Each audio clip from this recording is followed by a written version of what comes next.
Listen up! You can get the new iPhone 16e with Apple Intelligence for just $49.99 when you switch to Boost Mobile. We pulled so many all-nighters to give you this deal, and hey, stop messing with the mic! I'm just helping us catch people's attention. This is a great deal! Exactly, so it doesn't need all that.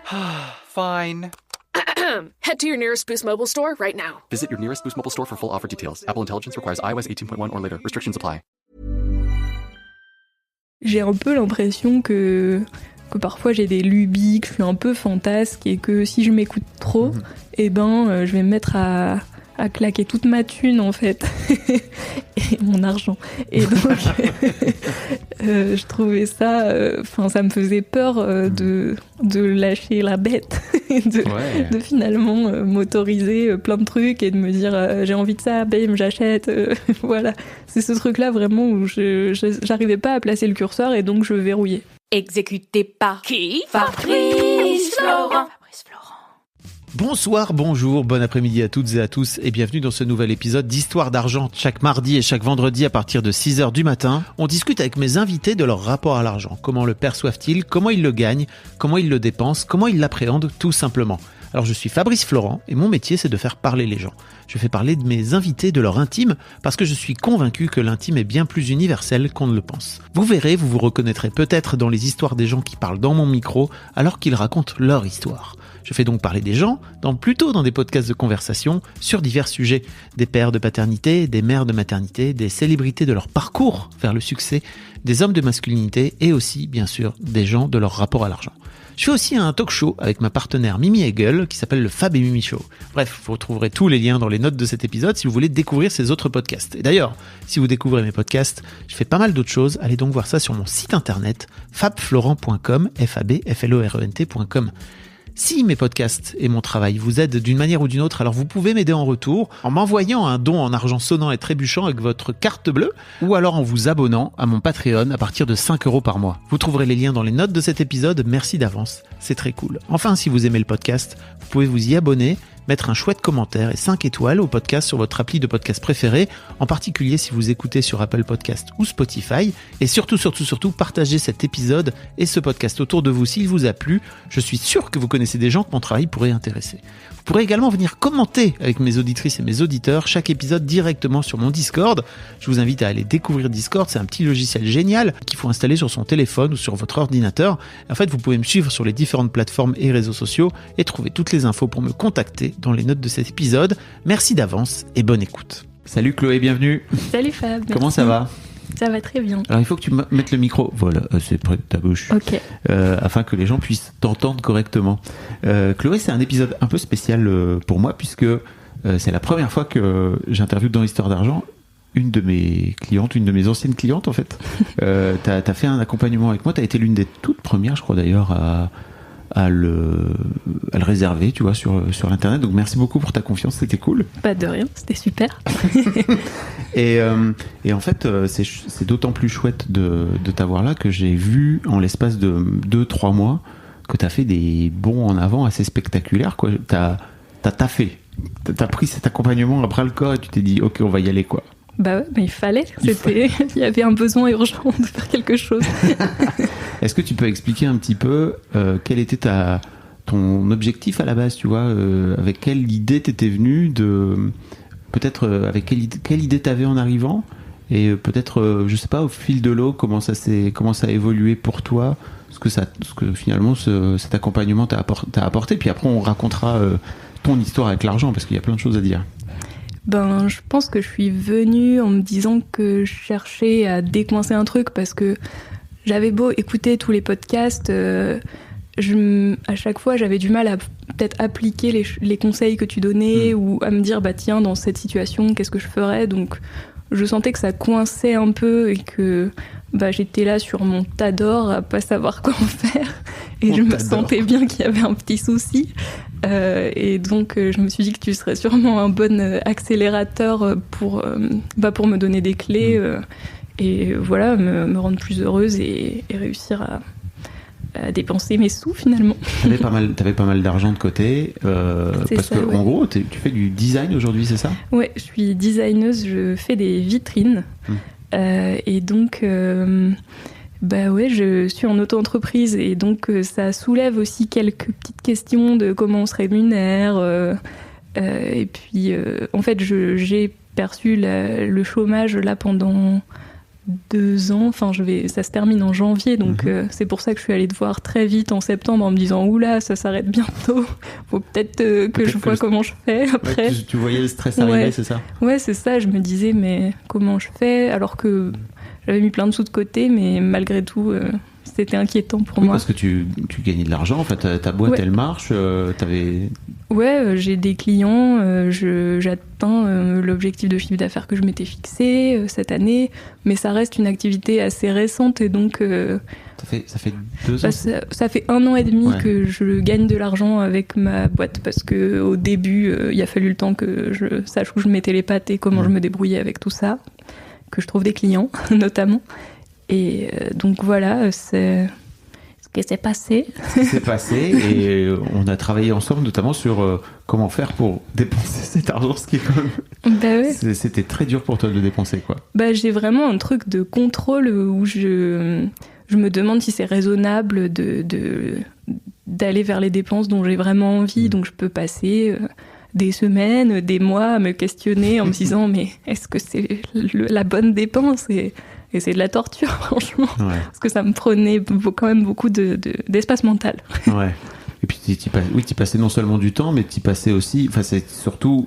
En dehors du temps, c'est surtout de la réflexion. Du cerveau, quoi. Ouais, carrément. Ouais. Est-ce qu'on parle maintenant de ton trench? On peut parler de mon trench.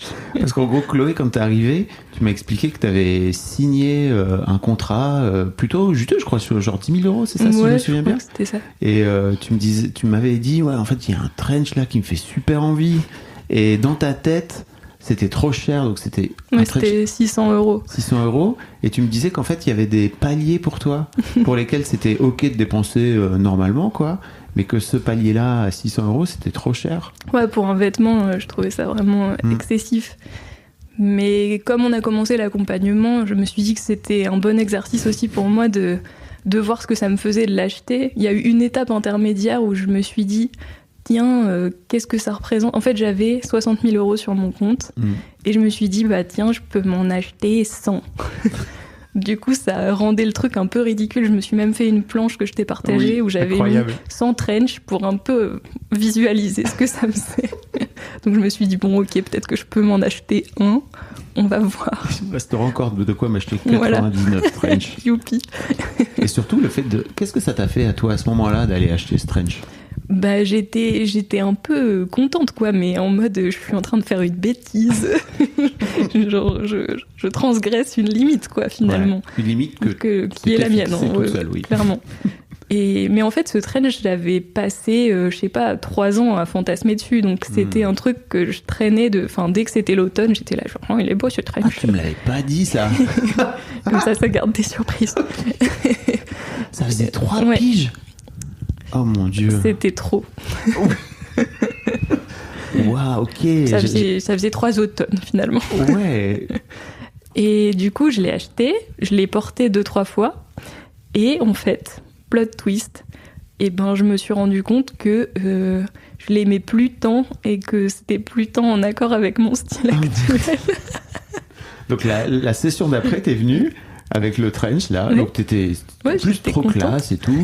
Ça t'a fait tu me racontais que ça t'avait fait un bien fou d'acheter ce trench. Ouais, j'étais un peu fière quoi d'avoir pu me l'offrir aussi parce que finalement c'est des sous que je gagne moi avec mon auto-entreprise, tout ça, donc c'est un peu kiffant. Mais après j'ai pris un pas de recul et puis j'étais un peu là, mais est-ce que c'est vraiment moi cette personne dans ce trench ? Et donc je l'ai revendu. Ok. 800 euros ou pas ? Non, avec une petite décote forcément, mais je me suis dit que ça m'apprenait une petite leçon qui était de pas laisser traîner les choses parce que finalement je suis un être changeant. Ouais. Et j'évolue et donc parfois mes envies elles bougent et autant que je me frustre pas trop longtemps. Pendant 3 ans. Ah ouais, j'avais pas compris ça, que c'était 3 ans. Mais voilà, c'était l'histoire du trench. Incroyable, j'avais pas la fin de l'histoire que effectivement t'en voulais plus et que finalement tu t'es dit bon je vais le revendre quoi. Tu l'as revendu combien alors ? 420 €, un truc comme ça. Voilà, donc la leçon a eu un petit coup, mais finalement, it's okay. Bah ouais, et puis ça te permettra la prochaine fois, si t'as envie d'un truc, de l'acheter tout de suite plutôt que d'attendre 3 ans. Ouais, franchement. Surtout que t'avais les sous aussi il y a 3 ans, quoi. Oui, sûrement, oui. Oui, j'ai toujours eu beaucoup d'épargne dans la vie. Oui, parce que Team écureuil. Oui. Voilà, tu es un écureuil, quoi. Oui. Très bien. On va raconter un petit peu tout ce qui s'est passé pour toi aussi. J'aimerais bien que aussi on puisse faire une sorte, je sais pas, tu vois, d'avant-après. Mais avant ça, on va parler un peu de ton histoire avec l'argent. En fait, si je te dis argent, qu'est-ce que ça t'évoque ? Qu'est-ce que ça t'évoquait et qu'est-ce que ça t'évoque aujourd'hui ? Est-ce que tu as la sensation que l'accompagnement t'a aidé à changer un petit peu ça ? Moi, je pense que ça oscille encore un peu, malgré tout, entre sécurité et liberté. Donc, j'étais vraiment je plaçais ma sécurité dedans à fond. Et plus ça va, plus je me rends compte que c'est une porte à plein de possibles, finalement, et c'est vers ça que je tends. Ouais. Voilà. Et que tu avais une vraie sécurité en toi. En gros, moi je crois que, je sais plus si tu te souviens de cette discussion, mais je t'avais dit en fait, en gros ces 60 000 € là, si tu les dépenses là dans l'année à venir, et tu m'avais dit non mais il y en aura plus après. Je t'ai dit mais en fait vu comme tu cartonnes, ta boîte elle va recréer de l'argent forcément. C'est pas comme si t'avais aucun problème à créer des sous, quoi. En fait c'est que je crois que je me suis lancée dans ma boîte en me disant je mets de côté tout mon chômage, j'y touche pas, et comme ça, quand ça s'arrête, si jamais mon activité elle marche pas trop, j'ai encore du temps devant moi, quoi. J'étais un peu dans ce délire-là. Ce que je peux comprendre, tu vois, pendant les quelques premiers mois où tu te dis ok, je vois si ça fonctionne ou pas, je sais pas trop. Mais là, t'avais quand même des preuves du fait que ça marche. Mais ça a été dur pour toi de te rendre compte que tu pouvais basculer, quoi, finalement. Ouais, j'avais du mal à me dire quand est-ce qu'on arrête de thésauriser, quand est-ce qu'on peut commencer. Pareil, je me versais pas de salaire du tout de mon activité. Donc à un moment pendant l'accompagnement, à la fin de l'accompagnement, je me suis dit que j'en avais marre et que j'avais envie de revenir au même niveau de salaire que j'avais avant. Quand t'étais salarié, donc ? Ouais. Et donc, j'ai commencé à me verser des sous pour compléter mon chômage dans un premier temps, et puis après, je me paierais mon salaire normal, quoi. Incroyable. Voilà. Et ça te met en joie de te dire que, en fait, cette période. Ouais, c'est cool. Aussi, je trouve ça cool parce que quand j'étais salariée, j'étais payée genre le 5, le 7 du mois et tout ça, et ça m'agaçait. Ah bah ouais. Et donc là, je sais que le 1er du mois, rubis sur l'ongle, bim, je peux me payer, et ça me fait plaisir. Jamais si mieux servi par soi-même, voilà. Un peu. Est-ce que tu peux me raconter un souvenir d'enfance ? En rapport avec l'argent... When too much work bogs you down, Asana helps you handle it. That's because Asana is where humans and AI coordinate work together. AI makes it easy to hand off routine tasks, streamline workflows, and keep everyone focused on the work that matters most. That's how work gets handled. That's Asana. Visit us at asana.com. That's ASANA.com. Need to restock inventory, cover seasonal dips, or manage payroll? OnDeck Small Business Line of Credit provides immediate access to funds, up to $100,000, exactly when your business needs it. With flexible draws, transparent pricing, and full control over repayment, you can tackle unexpected expenses without missing a beat. Apply today at OnDeck.com, and funds could be available as soon as tomorrow. Depending on certain loan attributes, your business loan may be issued by OnDeck or Celtic Bank. OnDeck does not lend in North Dakota. All loans and amounts subject to lender approval. J'en ai un ou deux. En gros, j'en ai un où je sais que mes grands-parents m'ont offert une tirelire, mais le truc, c'est que j'avais pas d'argent de poche, donc j'étais un peu en mode d'accord. Ils m'en donnaient parfois à Noël, mais vraiment, c'était hyper rare, donc c'était un joli objet, mais un peu inutile, finalement. Et donc, t'as jamais rien mis, mis d'argent dans cette tirelire ? Mais vraiment très peu. Puis je pense que quand j'en avais, je le dépensais parce que, je sais pas, j'achetais des bonbons discretos parce que j'avais pas trop le droit, ou des trucs comme ça. Donc, où je faisais des cadeaux, parce que j'adore faire des cadeaux, ça m'est resté. Ok. Donc j'étais pas trop du genre, pourtant à l'époque, à stocker tout cet argent. J'en avais pas beaucoup, donc je pense que j'ai jamais vu l'intérêt de l'empiler. Tu peux raconter un peu d'où viennent tes parents ? Ouais, tout à fait. Alors, mon père, il est transfuge de classe. Il vient d'une famille ouvrière où il y avait que son père qui travaillait, et puis c'était vraiment des petits boulots. D'une famille où ils étaient 5 enfants quand même, donc voilà, ils avaient vraiment pas de sous. Et il a fait toute sa carrière dans l'éducation nationale en tant qu'inspecteur. Et ma mère, elle vient d'une famille qui avait un tout petit peu plus d'argent. Ils étaient plutôt dans l'agriculture. Mais sa mère a divorcé de son père, donc après, c'était un peu la seule à les soutenir financièrement. Donc je pense qu'elle a connu un petit peu la dèche aussi. Voilà, globalement. Et t'as grandi dans cette idée que vous manquiez d'argent ? On faisait attention, quoi. Mais j'ai grandi dans une situation un peu étrange parce que, en fait, quand j'ai eu 6 ans, mes parents ont acheté une maison immense. Vraiment une maison d'industriel du textile dans le Nord. Et du coup, c'est vraiment une méga maison qu'ils ont rénovée parce qu'elle était dans un état vraiment lamentable. Mais j'ai évolué dans un environnement riche, proche du bling-bling, une fois que tout avait été rénové, parce qu'ils y passaient toutes leurs vacances, ils ont tout fait eux-mêmes. C'était vraiment leur projet de vie, quoi. Ouais, et donc ça faisait quand même assez l'abondance quand tu entres dans un hall d'entrée où il y a un escalier d'honneur, un vitrail, des volumes vraiment immenses. Et à côté de ça, je sais que on n'avait pas toujours, avec mon frère, exactement les bonnes chaussures ou exactement le bon sac. Quand t'es ado, il faut vraiment rentrer dans des cases et on n'avait pas toujours tout exactement ce qu'il fallait, la bonne marque. Voilà. Okay. Donc c'est en ça où je sentais qu'il y avait un petit décalage. Et en quoi ça se concrétisait comment, ce décalage pour toi ? Vis-à-vis des autres dans ma classe, ou même des envies que j'avais, parce qu'il y a des modes, il y a toujours, il faut avoir ce style de pantalon, tout ça, et nous on allait aux aubaines de la Redoute, et donc vive le Nord. Les aubaines qui en gros les soldes, c'est ça. C'est ça. C'est un peu des soldes toute l'année, quoi. Et donc t'as les vieilles collections, donc t'as jamais le truc qui est à la mode et tout ça. Donc de temps en temps, ça arrivait qu'on ait un truc pile poil ce qu'on voulait, mais je sais qu'il y avait pas mal de moments où on avait une petite frustration, mais rien de très grave, mais en tout cas elle était là. Ouais, mais en tout cas elle était là, comme tu dis. Et ton côté écureuil alors, ça te vient d'où, tu crois, avec le recul ? J'ai souvent vu quand même mon père réfléchir très très très très très longtemps sur des dépenses, donc je pense que c'est aussi par leur exemple, par l'exemple de mon père, parce que ma mère a un rapport assez différent. Elle dépense, elle se pose pas trop de questions, j'ai l'impression. Mais mon père, parfois, il est un peu là, genre, peut-être se calmer. Hein. Donc voilà. C'est lui qui a un peu plus peur. Ouais, lui, il est plus dans le contrôle. Mais après, c'est aussi lui qui gère tous les comptes. Ils ont une gestion un peu années 50.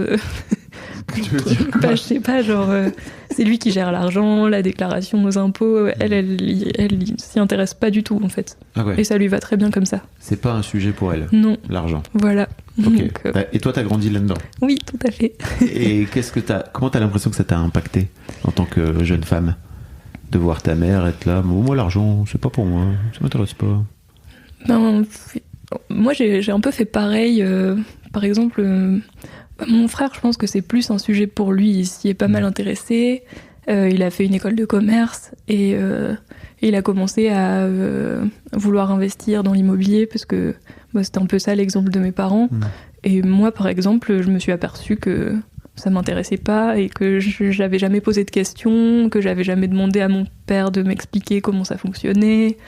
Et en gros, j'ai mis aussi ma tête dans le seau, comme le fait ma mère, finalement.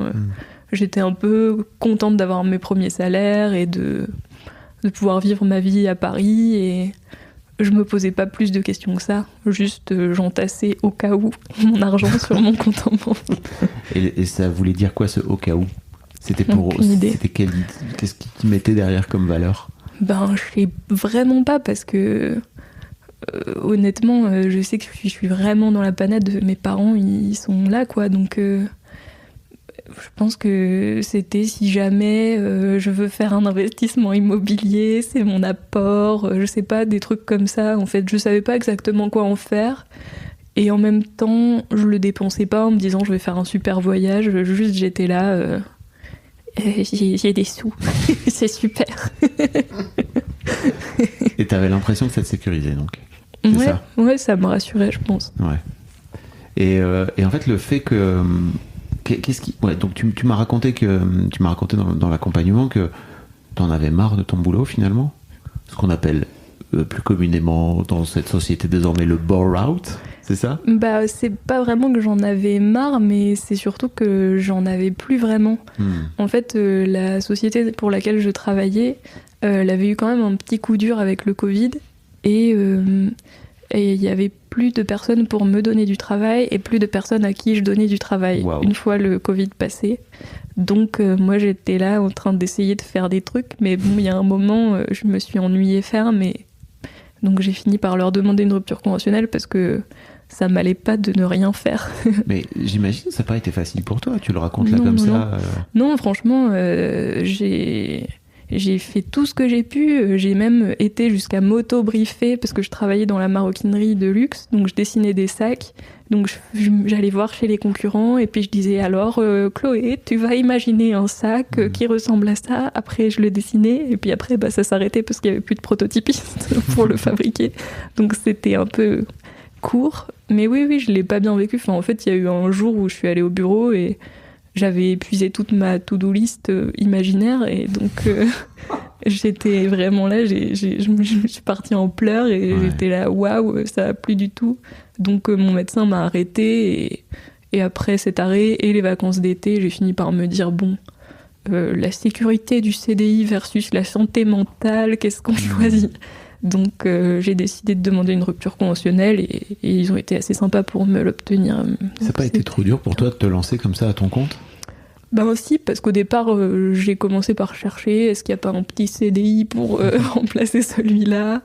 Et puis, non, à ce moment-là, il n'y en avait pas qui matchaient, ou j'ai pas eu de réponse dans le timing imparti. Et donc après, j'ai commencé à me dire, j'ai plein d'amis qui ont fait le même parcours que moi en école supérieure, qui sont à leur compte. Pourquoi pas moi, finalement, après 5 années dans une entreprise, j'avais l'impression quand même d'avoir acquis un petit bagage. Donc c'est à ce moment-là que j'ai décidé, mais ça a été un sacré cheminement quand même. Oui, j'imagine que ça n'a pas été aussi simple que ça. Surtout si l'argent pour toi c'était la sécurité, d'un seul, peut-être que cette activité-là pouvait venir piocher dans ton trésor, quoi. Après, je savais que j'aurais le chômage, et puis j'avais... du coup, j'ai 1800 € par mois, c'est quand même pas dégueulasse, donc j'étais plutôt rassurée par ça. Mais après, j'avais pas de clients, j'avais bossé que pour une boîte, donc c'était surtout ça qui m'inquiétait. Puis au départ, je suis arrivée en me disant tiens, je vais faire designer, je sais faire des sacs, je sais faire des vitrines, je sais faire plein de trucs, embauchez-moi. Et ça marche pas, en fait. Faut venir se spécialiser, c'est ça que tu veux dire. Ouais. Donc il a fallu que je processe, je test and learn, que je vois, tiens, ça marche pas, bon, peut-être que je me spécialise. Donc j'ai essayé en me disant, moi, à long terme, j'aimerais bien quitter Paris, donc la maroquinerie, c'est quand même très parisien. Peut-être que je vais me concentrer sur les vitrines. En plus, c'est un domaine où je m'éclate vraiment, parce qu'on peut raconter plein de petites histoires et s'adresser à tous les passants, donc je trouve ça assez sympa. Donc je me suis dit, tiens, je me concentre là-dessus, et à partir de ce moment-là, ça a commencé à marcher pour moi. J'avais trouvé ma petite niche. Ta niche, ouais. Ouais. Ok. Qu'est-ce qui t'a donné envie d'aller de venir me voir, en fait, de te dire tiens, en fait, l'accompagnement, ça peut être une bonne idée, au-delà du fait que peut-être Pôle emploi allait s'arrêter? Qu'est-ce qui se jouait en toi à ce moment-là? Je pense que c'était vraiment il faut que j'ai des déclics, et il faut que ça accélère, parce que je sens que ça coince trop et ça m'agace. J'ai envie d'avancer, tu vois. Qu'est-ce qui coinçait? Moi, je me bloquais trop de trucs, je coinçais Non, mais de pas fou. toi. Qu'est-ce qui faisait que ça... C'est quoi exactement qui coinçait? Je me limitais tout le temps et puis je savais plus trop comment m'y prendre pour avancer, quoi. J'ai l'impression que puis en écoutant tous tes podcasts, j'avais l'impression de te connaître et de développer une relation de confiance un peu étrange parce qu'on ne se connaît pas vraiment. Mais je me suis dit, trop cool. Enfin, en fait, quand j'ai vu que tu sortais cette formule d'accompagnement, je me suis dit, mais franchement, chaud, je le fais. Okay. Et puis voilà, il n'y avait pas eu trop de réflexion. T'as pas trop réfléchi à... Ok. Non, pour le coup, j'étais vraiment là, ça répond à un besoin que j'ai au bon moment. Let's go. Okay. Voilà. Ce qui était trop intéressant, c'est que quand t'es arrivé, en fait, tu m'avais dit qu'en fait, t'avais peur de dépenser cet argent, donc ces fameux 60 000 euros, parce qu'on s'est pas mal concentré là-dessus, en fait, au départ, parce que pour moi, c'était une possibilité de pouvoir ouvrir un petit peu ta relation à l'argent, qui était assez fermée, finalement, parce que tu voulais faire en sorte d'en dépenser le moins possible, alors qu'en plus, encore une fois, t'en gagnes, tu gagnes de l'argent, donc c'est pas comme si t'avais un mal fou en gagner, ce qui est encore une autre possibilité. Et en fait, tu m'avais dit, j'ai peur que si je commence à dépenser cet argent-là, je vais partir en cacahuète. Tu peux réexpliquer ça, ce qui se jouait pour toi à ce moment-là? En fait, j'ai un peu l'impression que parfois j'ai des lubies, que je suis un peu fantasque et que si je m'écoute trop, je vais me mettre à claquer toute ma thune en fait et mon argent, et donc je trouvais ça ça me faisait peur de lâcher la bête et de finalement m'autoriser plein de trucs et de me dire j'ai envie de ça, bam, j'achète, voilà, c'est ce truc là vraiment où j'arrivais pas à placer le curseur et donc je verrouillais. Tu fantasmais un peu ça, c'est-à-dire que tu te disais ok, si je commence à dépenser, je vais devenir zinzin et peut-être, on sait pas. Et alors? En fait, qu'est-ce qui s'est passé? Là, je l'ai fait. J'étais un peu obligé à dépenser de l'argent. Ouais, mais pas trop non plus. Non. Enfin, c'est moi aussi qui me suis dit, allez, testons pour le trench. Non, en fait, ce que t'as fait qui était cool, c'était de me faire un peu lister des choses qui me donneraient envie, tu vois. Et je t'ai demandé de faire une liste, comment tu fais pour dépenser ces 60 000 balles, d'un coup, quoi. C'est ça. Et aussi, tu m'as demandé de voir comment je pouvais célébrer quand je signais un client. Donc c'est pareil, c'est aussi par des achats, finalement. Ouais, ou pas, forcément. Ou pas, mais je sais pas. T'avais tendance, j'avais trouvé ça tellement dur, mais je me reconnais beaucoup. C'est qu'à l'époque, chez Mademoiselle, à chaque fois qu'on gagnait un truc, qu'on célébrait un truc, j'avais tendance à faire bon, allez, ok, truc d'après, quoi. Et t'étais un peu dedans aussi. Ouais, carrément. Et c'est trop important, je trouve, surtout quand t'es indé, de pas oublier de te dire, ok, j'ai envie de célébrer, peu importe que ce soit. Par un achat matériel ou juste par un auto-kiff, tu vois, de se faire un petit bisou sur le biceps, mais en tout cas, en attendant, tu le faisais pas du tout, quoi. C'est ça. Donc avec cette fameuse liste, j'ai commencé à... C'était dur pour toi de faire cette liste? C'était cool, mais j'étais un peu là, genre, ouais, mais est-ce que je vais oser à me lancer vraiment? Est-ce que je vais y arriver? Non, c'était plutôt cool d'explorer mes envies, c'est pas désagréable quand même.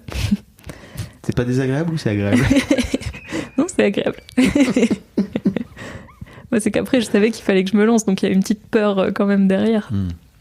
T'étais pas obligé de te lancer, ceci dit, hein, mais c'était quand même pour ça que je venais de voir, donc ça aurait été dommage. Okay. Il y avait autre chose qui était intéressant aussi, c'est que t'avais un peu ce truc... Alors, tu bosses dans le milieu artistique, et c'est un sujet qui est un vrai sujet chez plein d'artistes, je trouve. C'est que à un moment donné, je te disais, ok, mais pourquoi tu dépenses... Enfin, qu'est-ce qui est dur pour toi dans le fait de dépenser de l'argent et tout? Et tu me disais, en fait, j'ai peur que les autres me voient comme la représentante du capitalisme, c'est ça? Oui. Qu'est-ce qui se passait en toi là, à ce moment-là? Tu peux raconter? Ouais, en fait, c'est que je sous-loue un espace de bureau à Paris parce que travailler seule chez soi, ça me convenait pas trop. Donc j'avais besoin de compagnie et donc j'ai trouvé un super endroit. Mais je suis avec pas mal de gens qui gagnent pas forcément beaucoup d'argent ou pour qui c'est un peu mal vu, où ils sont tellement à gauche que l'argent c'est sale pour eux. Et donc dans ce milieu-là, parfois j'ai un peu de mal à dire que moi ça roule. Et... Donc t'as du mal à célébrer aussi avec eux finalement, qui sont un peu tes mes collègues, en quelque sorte, ouais. Tes voisins de bureau. T'as du mal aussi à montrer que t'es... Ouais, j'assume pas toujours, parce que j'ai un peu l'impression d'être là avec mes gros bifetons. Ouais. Non, mais je sais pas, il y a un peu un truc Ta de... montagne d'or. Ouais, c'est un peu bizarre. Comme on a un rapport tellement différent, j'ai un peu honte, alors que je devrais pas, je pense. Mais... Voilà. Et comment t'as fait pour bosser là-dessus, alors ? C'était en rapport avec le trench, non ? Non, c'était mon costume. Ah oui. C'est très mode, cette interview. Ouais, mais n'empêche, c'est trop intéressant parce que c'est aussi une question d'apparence à ce moment-là. C'est aussi ce que tu renvoies. C'est pas que interne. Finalement, c'est pas que à l'intérieur de toi. C'est aussi ce que tu peux renvoyer qui fait que ça peut être compliqué parfois la relation à l'argent, quoi. Alors, en fait, cette histoire de costume, c'est que pour mes 30 ans, mon compagnon et plein d'amis se sont cotisés pour m'offrir un très beau tailleur pantalon. Donc, en me disant que j'étais une super businesswoman et qu'ils croyaient en moi et en mon projet et tout ça, et que comme ça, je pourrais aller à mes entretiens en représentant avec beaucoup de classe, quoi. Donc trop cool. Moi je suis allée me chercher mon petit tailleur et après je l'ai laissé dans l'armoire et voilà.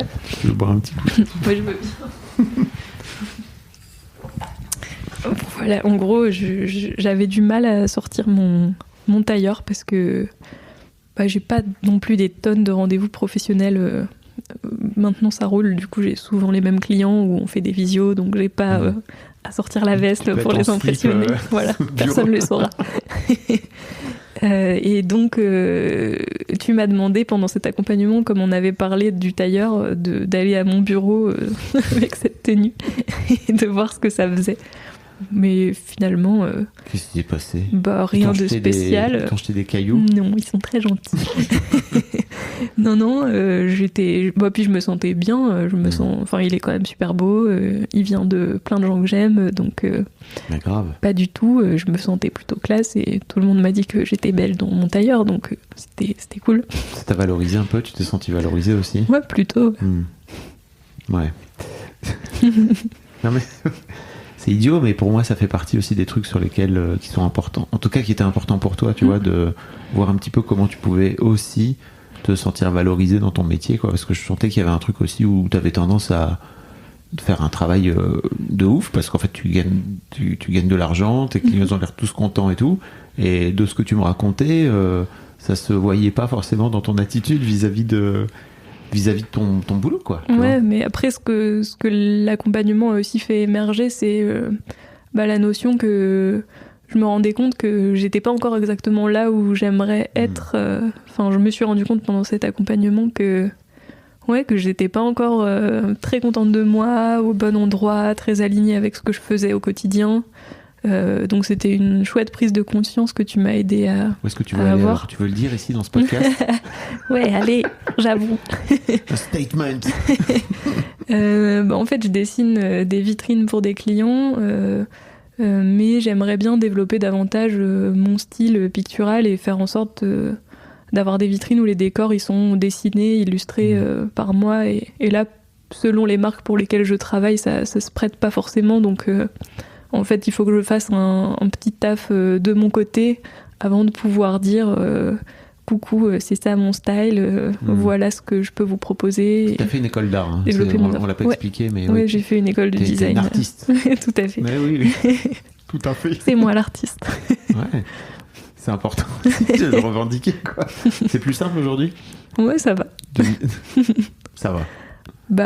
Non, mais j'ai pas de problème à le revendiquer, je pense. En fait, c'est juste... Non, il y a un petit truc, une petite nuance avec laquelle j'ai un peu de mal, c'est que j'ai fait une école d'art appliqué, de design, et que l'illustration, le dessin, c'est peut-être plus du domaine de l'art, et moi j'essaye de trouver un juste milieu, voilà, pour les vitrines que je crée, parce que je dois savoir à la fois les rendre jolies, attractives, mais aussi savoir comment elles sont fabriquées, bien réfléchir aux matériaux, peut-être réfléchir à ce que ce soit pas trop dégueu pour la planète, parce qu'en l'état, les vitrines, c'est compliqué. Ouais.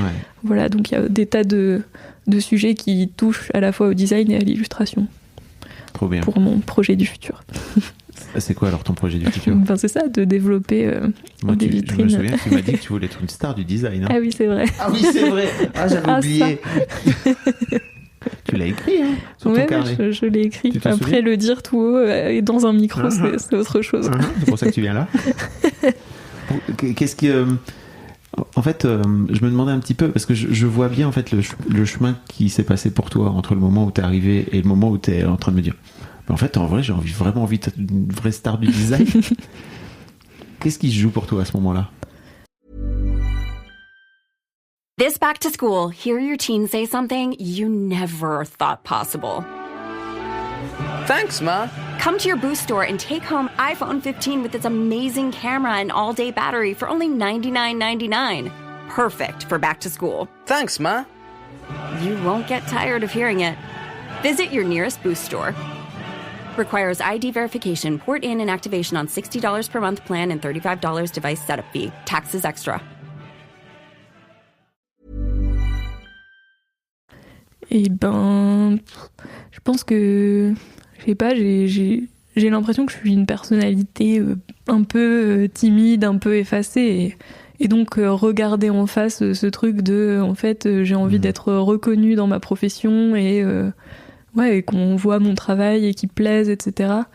C'est pas forcément raccord, entre guillemets, avec ma personnalité. Donc, c'était un peu étrange Enfin, puis j'ai encore un peu honte de l'avouer. T'es là, genre, alors en fait, moi, Chloé, je voudrais être une star du design. Je trouve ça un peu bizarre. Tu l'as dit là. Oui, avec une petite voix, second degré, attention. mais j'ai l'impression que t'es sur ce chemin-là, en tout cas. Peut-être que je me trompe, hein, mais. On verra. Ah, t'es pas si sûr? Ben, on verra ce qui se passe après. Ouais. Je vais tout faire pour avancer et puis, on peut tracer ma voie et voir où ça me mène. Au moins, j'ai une vision un peu plus claire de vers là où j'ai envie d'aller. Oui, et puis avec... oui, c'est ça, un vrai chemin. Ouais, là où avant, t'étais plutôt en mode, on verra bien. Ouais, c'était un peu jusqu'ici, tout va bien. Hop, un client, hop, un nouveau client, ça roule. Bon, est-ce que je vais là où j'ai envie d'aller? Bah, je sais pas, mais au moins, je suis en freelance, ça a l'air de marcher, donc est-ce qu'il faut pas se contenter de ça? Ouais. Voilà. C'est dur aussi, je crois que c'est important de le dire. Enfin, je vais te le dire, je te l'ai déjà dit, mais je vais te le redire, mais aussi vis-à-vis de tous les gens qui écoutent, c'est que quand t'as été salarié pendant des années, et en fait, que tu te lances à ton compte, faites gaffe à tous les trucs que vous lisez sur LinkedIn. Ok, alors moi aujourd'hui, j'ai réussi à faire machin. Non, bah en fait, ça prend un temps fou de réussir à se mettre dans cette peau-là et dans ce mindset-là et dans tout ce que ça veut, dans tout ce que ça peut vouloir dire d'une manière générale d'être à son compte. Moi, je sais que j'ai mis des années avant d'assumer d'être le boss de Mademoiselle, quoi. Ouais, puis de se donner un peu une direction, d'avoir une vision claire de ce vers quoi on veut aller. Pas juste se dire bah voilà, j'ai des clients, j'ai des missions, c'est ça que je voulais, c'est super. Enfin moi j'aspire à d'autres choses et du coup aussi réussir à prendre le temps, d'avoir du temps pour moi, ce qui est un peu mon combat actuel. Ouais. Donc je peine un peu. De prendre du temps. Ouais, de pas facturer tout mon temps et d'avoir aussi du temps où j'explore ce vers quoi j'ai vraiment envie d'aller. Parce que ce que je fais au quotidien, c'est pas toujours hyper aligné avec ça. Ouais. Donc d'essayer de trouver un juste milieu entre peut-être tes projets perso et les projets qui vont te gagner de l'argent. Oui, tout à fait. Mais ça aussi, tu vois, ça fait partie des trucs... Je trouve que c'est tellement déstabilisant de se lancer à plein temps que c'est important aussi de voir ça comme ok, ça va secouer un peu, ça va tanguer et il y a un moment donné où ça va se rééquilibrer tranquille, quoi. Mais avant ça, effectivement, il faut peut-être trouver un cap, quoi. Carrément. C'est marrant parce que je reprends les notes là et j'avais écrit « Conduire au Pays Basque ». Oui, c'est vrai. Ça a été un truc aussi. Carrément. C'était tellement génial.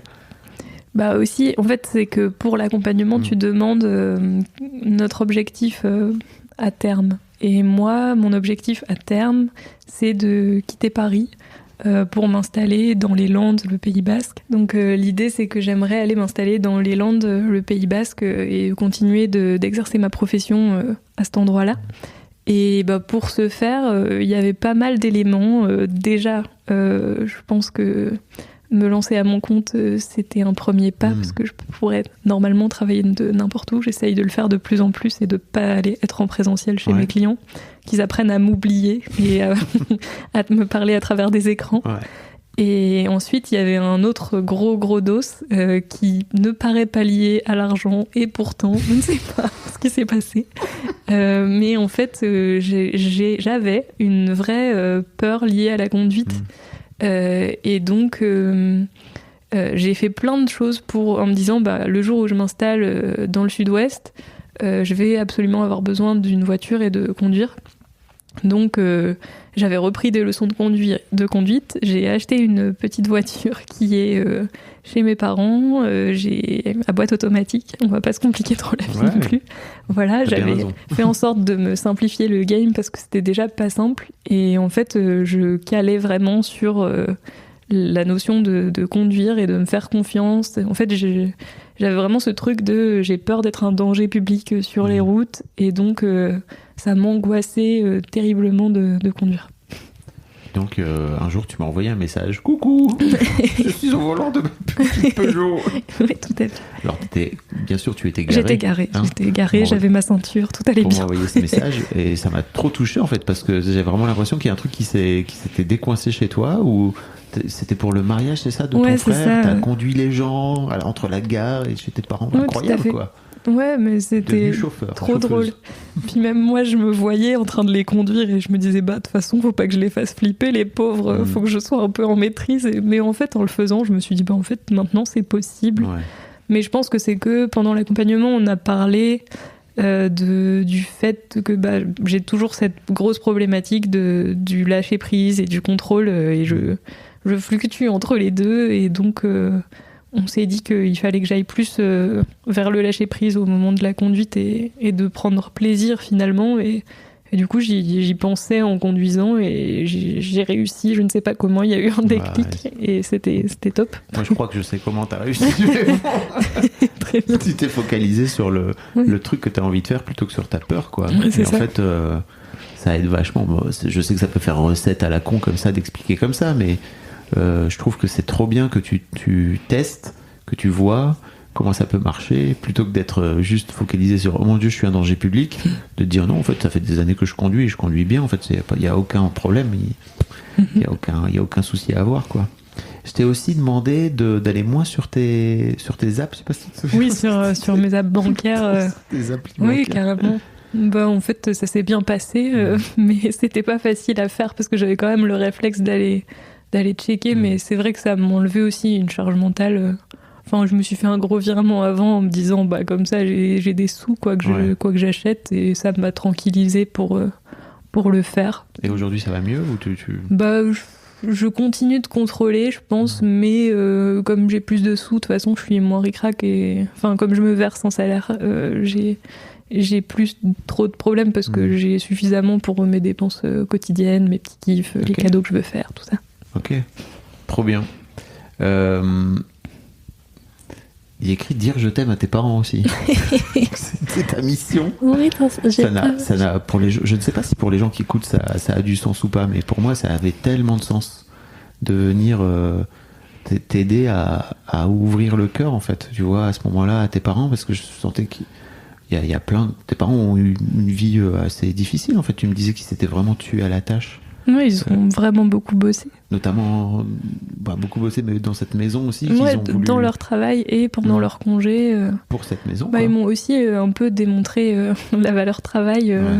Enfin, tu me demandais s'ils avaient des expressions qu'ils répétaient souvent, et honnêtement, j'ai pas l'impression qu'ils aient cherché à m'en répéter, mais je trouve que par l'exemple, ils m'ont quand même montré ce qu'amenait le travail et comment on pouvait sortir de sa condition par ça, et c'est vrai que ils ont fait un sacré bel exemple de ça.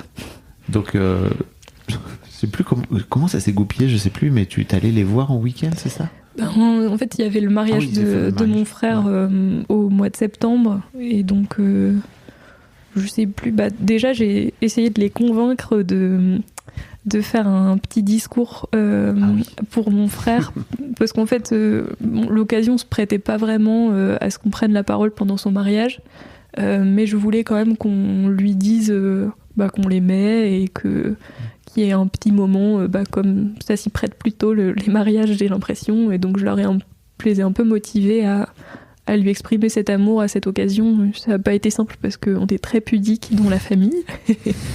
Donc, mais ça a créé un beau moment et j'ai vu que mon frère était tout ému et donc, tout le monde globalement, parce que du coup, dès que ça ouvre un petit peu, tout le monde est un peu là, genre, oh, c'est sympa quand même, dis donc. Oh, des émotions. Exactement. Merde, ça existe. Donc cette occasion-là, elle était vraiment super précieuse. Ça fait du bien. Ouais, c'était vraiment chouette. Ouais. L'autre truc aussi dont je me souviens, c'est que, et ça je crois que c'est un vrai conseil pour tous les gens qui nous écoutent, c'est que tu étais en train de te poser des questions par rapport à le statut de ton entreprise, etc. Et en fait, je te disais, ok, en fait, est-ce que tu as des gens autour de toi pour venir répondre à cette question et tout? Et il s'avère que ta belle-mère, donc, c'est ça, c'est ça. La mère de ton chéri. Mon copain, elle travaille dans une boîte qui accompagne les petites entreprises au niveau de la compta et tout ça, donc elle m'a mise en contact avec un comptable qui m'a aidé à discuter de ma situation. Vous avez de l'aide autour de vous, en fait, oui. C'est ça qu'il faut... Clairement. Et c'est dur de le voir quand on est... Justement, quand on n'est pas trop ouvert, quoi, tu vois, de se dire...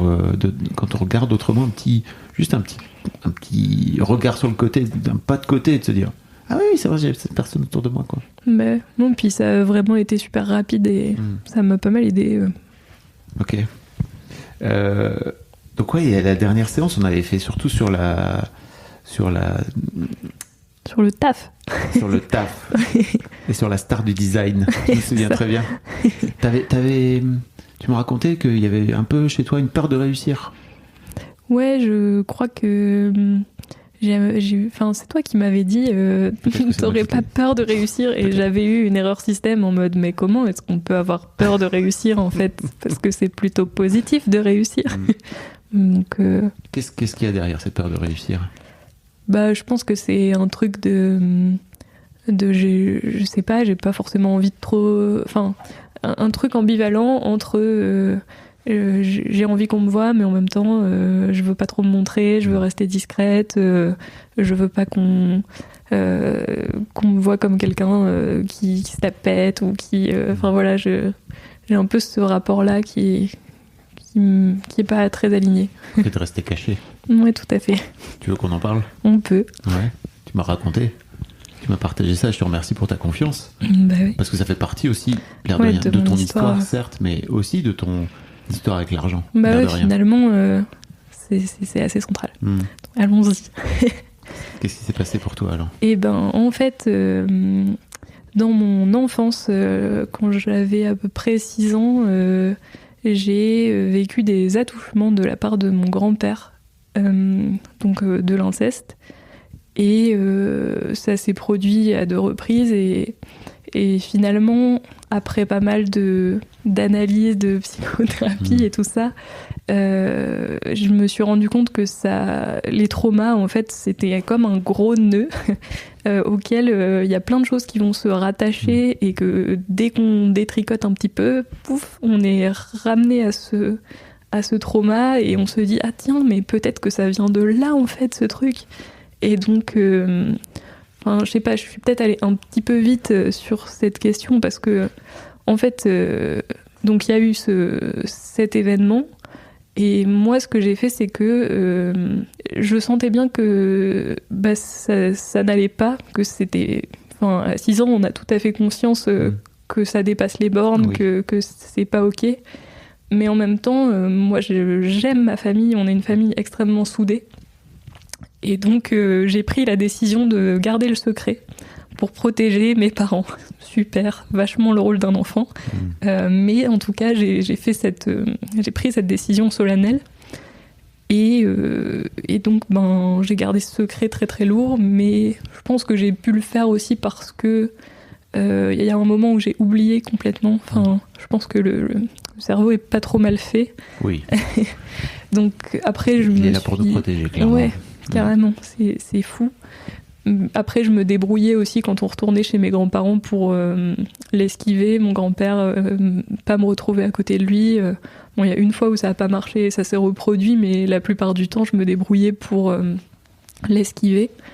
Parce que je me disais, je suis assez maligne pour pas me retrouver dans cette situation à nouveau, parce qu'en fait, en plus, ce qui m'avait frappé, c'est que j'avais été dans un état de sidération, donc je pouvais plus réagir. C'était erreur système, pouf, le corps il se bloque, et puis on se voit comme en dehors de la scène. Et donc ça m'a aussi choqué le fait que je puisse plus réagir. Et ça, à l'époque, ouais. Et en fait, une fois que le secret, je me suis rendu compte qu'il était trop lourd pour moi. Je me suis souvenue de ça en discutant avec une amie qui me parlait de l'expérience d'un truc qui était arrivé équivalent à sa mère. Et en fait, je me suis souvenue de ça. Et peut-être que ça voulait dire que c'était le moment où j'étais apte à le traiter, ce truc, et à de le regarder en face et de réagir. Et puis en fait, je me rendais aussi compte que dans mes relations aux hommes, c'était quand même très très compliqué. Enfin, j'ai commencé à me préoccuper de ça dans ma vingtaine.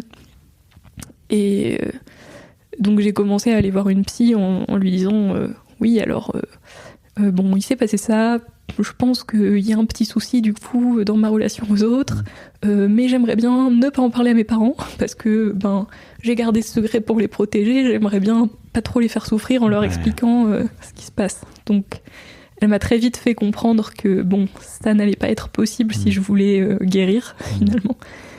Donc elle m'a fait admettre qu'il fallait que je leur en parle et tout ça. Donc on a fait tout un travail avec elle, puis je me suis appuyée sur mon frère qui est... Oups. Oh, une émotion. Oui.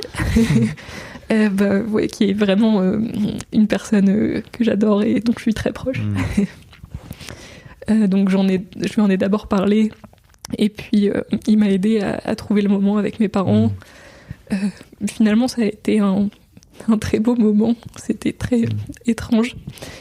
Parce que déjà ils m'ont fait le cadeau de me croire directement. Et ensuite, ça a été une des rares occasions où on s'est dit à tous qu'on s'aimait. Ouais. On a fait famille tous les quatre et c'était trop beau. Donc voilà pour ce dos. Et donc en fait, maintenant que tout ça est dit, je pense que ça a touché plein de sujets pour moi, du type ma peur de la conduite. En fait, j'avais peur que si jamais il y avait une situation, un accident, un truc, je sache plus réagir parce que mon corps il allait se mettre en mode hop, on bouge plus, parce qu'une fois qu'on a vécu ça, qu'est-ce qui nous dit que dans une situation de panique, de danger, notre corps il va pas à nouveau dire erreur système. Rappelons que la sidération est un état qui est normal. Oui, tout à fait. C'est un mécanisme du cerveau qui est fait pour nous protéger, carrément. C'est très bien dit. Et donc j'avais un peu peur que ça se reproduise. Et après, il y a aussi, du coup, j'ai peur de... Enfin, je me suis faite discrète pendant plein d'années, jusqu'à la mort de mon grand-père. Mais à chaque fois qu'on allait le voir, j'essayais de pas prendre trop de place et de passer un peu inaperçue. Donc le fait de vouloir être dans la lumière, mais en même temps de pas trop dépasser, je pense que c'est lié. Enfin, voilà, il y a plein de petits éléments où quand on détricote un peu, on se dit tiens, ça viendrait pas de ça quand même. Il y aurait pas un petit lien. Voilà. Mais maintenant que je le sais, que quand même le travail il a été fait avec ma psy et tout ça, c'est quand même beaucoup plus facile d'aller chercher des éléments de réponse et de comprendre. Après, je ne te cache pas que c'est un peu frustrant à chaque fois de se dire oh non, ça vient encore de ce truc. C'est fatigant parfois. Mais bon, au moins c'est une clé et du coup je choisis de le voir comme ça. Et puis bravo. Merci. Bravo pour ce taf, parce que effectivement il y a ce truc de rester caché, quoi, de pas être trop dans la lumière, de pas faire trop de bruit, de pas... Et à la fin quand tu me dis en fait moi on veut être une star du design, je suis là yes. C'est comme une vengeance, j'ai l'impression que je veux prendre. Et puis là j'ai l'impression que c'est ça, quoi. Genre, j'en ai marre. C'est pas moi, genre ma personnalité, peut-être que je l'ai un petit peu éteinte, étouffée, pour pas trop faire de vagues aussi. Mais c'est sûr, tu te souviens qu'on a travaillé sur Oui. sur la folle. Ouais. Parce que t'avais peur de devenir, si tu commençais à travailler, à dépenser ton argent, que t'allais devenir... Ouais, j'avais tout claqué comme une ouf. Voilà. Et il y a aussi de ça, tu vois, Ouais, il y a aussi ce truc d'extravagance, Oui, puis de perdre le contrôle, peut-être. Enfin, moi, c'est aussi ça qui me fait peur. C'est que je suis toujours en train de vérifier que c'est moi qui suis en maîtrise de toutes les situations. Ce qui n'est pas possible. Oui. Mais du coup, accepter ce truc de lâcher prise et de perte de contrôle. Ok. Comment ça se passe alors depuis la fin de... C'était il y a 2 mois maintenant, la fin de notre accompagnement, je crois. Ouais, je crois. Ouais. Je suis un peu nulle en notion du temps. Moi aussi, mais... Donc, on va dire un truc comme ça. Tu disais tout à l'heure que tu avais acheté un iPad Pro pour commencer à dessiner, c'est ça? Ouais, je me suis équipée. Ok. Et que t'avais mis un peu de temps. Ouais, à acheter ton iPad. En fait, j'ai refait mon pattern classique de tiens, est-ce que c'est raisonnable, machin. J'ai comparé les trucs en me disant est-ce que je prends une tablette graphique, est-ce que ci, est-ce que ça, mais comme je suis un peu nomade au quotidien, je trouvais que ça faisait plus de sens. Ouais. Donc voilà, mais en fait c'est en discutant avec une amie où je lui expliquais mon questionnement actuel et elle m'a dit mais enfin... bien sûr qu'il faut que tu t'équipes, faut croire en ce que tu fais, etc. Et puis tout à coup, ça a fait écho avec tout ce qu'on s'était dit, et je me suis dit non, tu retournes dans tes travers, qu'est-ce que c'est que ça? Ouais, après c'est des hauts, des bas, quoi, tu vois, mais je sais que tu avais pris plein de notes et tout, c'est important d'aller relire tes notes, tu vois, quand tu sens que tu doutes ou quand tu sens que tu es en train... Parce que pour moi, le but de l'accompagnement, c'est pas forcément de débloquer tous les trucs, c'est juste de prendre conscience de tes schémas, quoi. Et j'ai l'impression que pour le coup, le simple fait que tu vois ce qui est en train de se jouer en toi, ça a gagné, quoi. Ouais. Non, puis après, il y avait aussi l'instant auquel je me posais toutes ces questions. En fait, j'avais pas de rentrée d'argent à ce moment-là, bêtement. Et donc, forcément, quand tu te dis, oui, mais il faut que je sorte mes écus, là, comment je fais? Comment je fais pour sortir mes sous? Parce que des fois, comme pour me tester, tu vois, on fait l'accompagnement, après l'accompagnement s'arrête, et puis il y a des petits rebondissements, hop, j'ai une facture qui n'est pas payée dans les temps, il y a plein de situations comme ça qui sont pas très rigolotes à vivre et qui sont quand même liées à l'entrepreneuriat. Toujours. Et donc maintenant j'essaye de prendre un peu de recul et de me dire que c'est pas si grave et que j'ai de la trésorerie, quoi, mais... Et tu le vois comme des tests. Ouais, voilà, c'est ça qui est un peu des exercices maintenant. Mais... Je trouve que ça change tout, en fait, de le voir comme un exercice plutôt comme alerte ça rouge. Ça dédramatise, tout à fait. Super. Est-ce qu'il y a un truc dont t'as pas parlé, dont t'aurais aimé parler? Je pense qu'on a plutôt fait le tour, non? On a bien fait le tour. Si je mettrai un lien vers ton compte Insta pour les gens qui cherchent une star du design. Ouais, bien sûr, n'hésitez pas. Non mais c'est clair, faut aller chercher, quoi, la star du design de Chloé. Ok, en tout cas, merci beaucoup, Chloé. Je sais pas s'il y a un truc... t'avais pris des notes, t'as fait un peu le tour, tu veux regarder? Je regarde, mais il me semble que... je voulais parler de tout ce qu'on a dit, hein, franchement. Okay. Ah non, petit bonus. Il y avait... quand tu m'as fait lister un peu comment je pouvais dépenser mon argent, je m'étais dit que j'avais envie de devenir mécène du Fab et Mimi Show de 4 quarts d'heure. Ah oui, c'est vrai. Et puis d'artistes que j'aime bien, parce que c'est important pour moi aussi de les rémunérer pour ce qu'ils font et d'encourager leur pratique. Et donc après l'accompagnement, j'ai réussi à faire ça, et en plus ça me rend très heureuse parce que c'est trop cool de continuer à avoir le Fab et Mimi Show le dimanche en entier. Et pour les gens qui l'ont pas, c'est notre talk show avec Mimi et Gueule qu'on fait toutes les semaines. Donc, que j'adore. Et puis aussi d'écouter le bonus de 4 quarts d'heure, qui est un autre podcast super. Des anciennes de Mademoiselle. Des anciennes de Mademoiselle, donc c'est un peu la famille, quoi. Tout à fait. Donc j'étais fervente lectrice. Merci beaucoup. Et puis aussi, dans mon atelier, dans mon espace de travail, il y a une artiste qui fait de la peinture. Donc il y a pas très longtemps, je lui ai commandé un tableau. Donc voilà, ça m'a permis de faire ça, et j'en suis très fière, et j'ai trop hâte de voir ce qu'elle a créé. Et ça te crée de la joie? Bah ouais, carrément. Ouais, c'est cool. Donc il y a ça, quoi. Et mince sur ce sujet-là. Ah oui, et puis sur le côté célébrer aussi, quand j'ai signé un contrat et tout ça, j'ai invité mon copain au resto plusieurs fois et c'était des très bons moments. Trop et bien. Au moins, il peut voir un peu ce que ça fait quand t'es à ton compte de décrocher des contrats, tout ça. Parce c'est que trop lui, important. il est salarié, donc c'est très intéressant ce que tu soulignes. C'était agréable. Parce qu'effectivement, je crois que quand lui, il a été salarié toute sa vie, Ouais. et donc quand tu as été salarié, tu te rends pas forcément compte de ce que ça peut créer comme stress éventuellement, d'avoir des moments... Je pense qu'il s'en rend compte parce qu'il doit quand même me soutenir pas mal émotionnellement. Il le voit chez toi à ce moment-là. Ouais. Mais je crois qu'il le sent pas en lui ce que ça fait. C'est-à-dire qu'il y a une différence de vécu, quoi, tout simplement. Et je trouve ça trop cool à ce moment-là de l'amener pour venir célébrer ta victoire à ce moment-là. C'est trop chouette, quoi. Donc ça aussi, ce sera reproduit parce que c'est vraiment cool. Trop bien. Ouais. Bravo Chloé. Merci beaucoup. Puis merci d'être venue partager tout ça sur le podcast. Ça me touche beaucoup. Avec plaisir. C'est chouette. Puis si vous voulez venir faire un petit accompagnement avec moi, n'hésitez pas. Hein. J'ai de la place en début d'année. On pourra travailler ensemble si vous le souhaitez. C'est très utile. Merci Chloé. Un grand merci à vous d'avoir écouté jusqu'au bout. Pensez à rejoindre le serveur Discord pour venir commenter avec le reste de ma commu. Je vous trouverai tous les liens dans les notes de cet épisode. Et si mon travail vous plaît, je vous rappelle que vous pouvez m'offrir en échange un peu de sérénité en vous abonnant à mon Patreon ou en m'envoyant de l'argent en vous munissant de votre CB. Vous trouverez tous les liens dans les notes de cet épisode également. Bonne fin de journée et j'espère à très bientôt pour un nouvel épisode de podcast. AI is transforming customer service. It's real and it works. And with Finn, we've built the #1 AI agent for customer service. We're seeing lots of cases where it's solving up to 90% of real queries for real businesses. This includes the real-world complex stuff like issuing a refund or cancelling an order. And we also see it when Finn goes up against competitors. It's top of all the performance benchmarks, top of the G2 leaderboard, and if you're not happy, we'll refund you up to $1 million, which I think says it all. Check it out for yourself at fin.ai.